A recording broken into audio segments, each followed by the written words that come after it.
පොඩි වැඩක් කරන්න හදන්නේ ස්ට්‍රෙස් වෙලා ඉන්නවා නම් ඔන්න තප්පරෙන් අපි පොඩ්ඩක් රිලීස් වෙමු. ඔයාට කරන්න තියෙන්නේ මෙන්න මේ විදිහට අපේ ඇඟිලි ටික අරගෙන මෙහෙම හරි බලන්න මෙහෙම මේ විදිහට කරන්න 30 පාරක් 1යි 2යි 3යි 4යි 5යි 6යි 7යි 8යි 9යි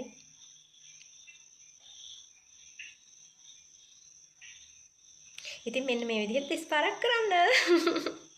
එහෙම කරාම අපේ තියෙන ස්ට්‍රෙස් ගතිය අඩු වෙනවා. ඉතින් කරලා බලන්න try කරන්න. Please try.